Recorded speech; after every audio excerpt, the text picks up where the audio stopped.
let's talk, Benji, about Mark Cavendish, a tour of Turkey. People were demanding a second, a third emergency podcast. That's not how emergency podcasts work. We said there'd be an emergency if he won a race. He won a race. We did the emergency podcast. You all liked it. But then he won the day after and the day after that, and then he didn't win the mountaintop finish. So probably washed at this point. But you wanted to talk, Benji, about... Yeah, you wanted to talk about those sprints and maybe the Israel Startup Nation lead-out train and talk about your hashtag. Is it still ironic? Is it still a joke? Or are you taking it seriously yet? So, as a bit of context, I jokingly put in the first victory tweet about Cav at the start of this week in the Tour of Turkey. I had a hashtag Cav to the Tour. And, it unironically started picking up by other people. And I saw the humor in that, so I kept on doing it every single time he won. But I personally think that he shouldn't go to the Tour de France. Quite simple as that. I'm going to take it down a level. He had strong sprints here. He's beating the likes of a Greipel, who's arguably not at his top level right now. His watts are strong, but we know that when it comes to the positioning and so forth, and when it comes to the kick compared to the riders that are now beating the worldwide sprinters like a Caleb Ewan, like a Sam Bennett, Greipel ain't going to do it. And we also look at the other competition in Jasper Philipsen, who in the first two stages was nowhere when it comes to his positioning. And towards the third one, he was starting to pop up towards the front and actually compete properly in these sprints. And we've seen Jasper Philipsen this season already from the start of the season. Not really at the form where he, for example, was in the Vuelta last year, where he won that hill stage in proper fashion, where he played a role in actual proper sprints. We know that he's better at the rougher sprint stages than the pure flat ones. The flat ones is where his teammate Merlier would come in that team, but he's not really available in Turkey right now. When it comes to Philipsen, we saw in Scheldeprijs that he ended up winning. That was, as you can see on Lanterne's video, his highlights video, because the Alpecin train basically put him in the perfect position compared to the other sprinters who weren't in the perfect position leading into the sprint. So he didn't need as much to end up winning from that position than a Sam Bennett would, who was basically blocked in for a solid part of the start of the sprint.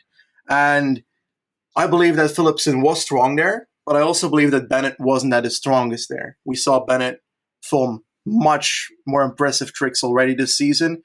I think that Philipsen right now is getting better. He already won 2 stages as well in the Tour of Turkey.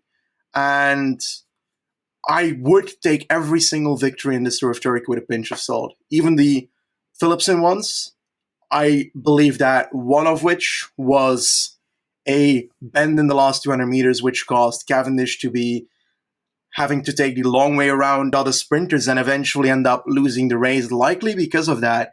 And I think that all in all, Cavendish winning these sprint stages is great. It's great for his mental form, just the trust of his team towards him and the other way around. The fact that they now trust each other more and will probably give him a chance in less vulnerable races. And I think that when it comes to Cavendish, I just don't believe that he's going to the Tour quite simply because he doesn't fit in the team.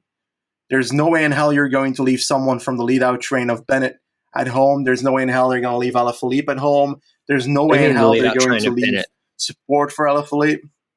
You leave Bennett at home, now? mate. I'm waiting for it. No, I'm not going to that extreme here. Would be funny, but I don't see it happening. You started the hashtag, and we were talking. This is after the first win. After the first win, I remember I said to you, how long until somewhere writes a non-ironic article saying, should Deceuninck Quickstep take Mark Cavendish to the Tour de France? And it was that day or the day after someone wrote it, and we were like, stop. Please, stop. Like, if Jakub Mareczko won a couple of flat stages, I know Tour of Turkey is a 2-pro race, but the startless, man, it's not great. I know Philipsen is there. If it was Merlier, I'd be like, whew.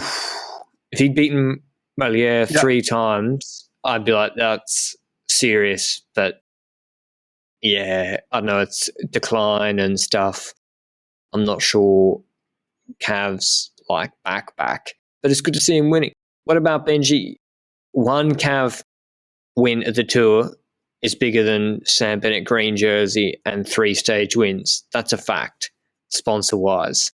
I can tell you that. Yep. Listen, our emergency podcast YouTube video on the LRCP YouTube channel, which has less than 10K subs, unless you go and subscribe now to get it to 10K, go and do it right now. It got nearly the same amount of views as my Pyrenees full stage 1 or 2 highlight videos. Or the one Sam Bennett one, stage 1, with official footage on like 100K sub channel, because Cavendish is just a way bigger name, way more marketable. So should they take him to the Tour? No. But I think they got to give him some more opportunities in some bigger races, in some more traditional European races, just to see how he would go. Who knows? Like Groenewegen, where's he going to be? Ewan, Bennett, they'll be tied up at the Tour. Wout van Aert will be tied after the Tour. Like, there might not be really strong sprint fields sent to a lot of races, like Bink Bank Tour. What if he came third in Shoulder Price? What if there's no strong guys at Bink Bank? Pedersen's not there or something. So, do you think he's as strong as someone like Pedersen in a sprint now? I think it depends on the kind of sprint then, whether it's raining or not. But I think that Cavendish has the benefit of, when he's in someone's wheel, he has the kick to come out of it. And I think that Pedersen is the pure rider that can launch a sprint early and keep it up till the line. But if Cavendish is literally in his wheel for like the first 100 meters of that sprint, then I don't see Pedersen gapping Cavendish, and then he could come past. But if it's a 1v1 sprint next to each other, then Pedersen takes the upper hand for me, because Cav cannot benefit from the draft of other riders in that situation. So it's all situational, but I agree with your initial standpoint on the factor of what would give a sponsor like Deceuninck more exposure. Everyone except Ireland rooting for Cavendish in a sprint would probably get a lot of exposure. And even if it fails the first sprint, second sprint, third sprint, even if it fails the entire thing, the anticipation is what drives it.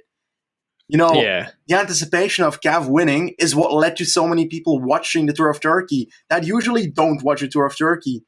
I usually don't watch the Tour of Turkey. And I loved it. And you're special. Bennett winning 2 stages. I don't think he's going to win 3 or 4. It could be wrong. I could be very wrong here. And I don't think he's going to win green, because Van Aert is able to go for green this year. So that reduces that exposure as well. Theoretically. And theoretically, on paper, this is kind of the situation that we're looking at right now. And I believe that the anticipation of Cavendish potentially winning a Tour de France stage would be more exposure for a sponsor than Bennett winning 2 sprints. I was going to say mountain stage, but that ain't happening. 2 sprint stages. I think that's true. But okay. Yeah, go ahead. So we're not taking Cav to the Tour. Either of us aren't. Memes aside, Benji and I are not taking Cav to the Tour. Just from a pure sporting perspective, you can't do it. You're going to have Bennett. You have to take Bennett to the Tour. And we'll give Cav some opportunities elsewhere. Yeah.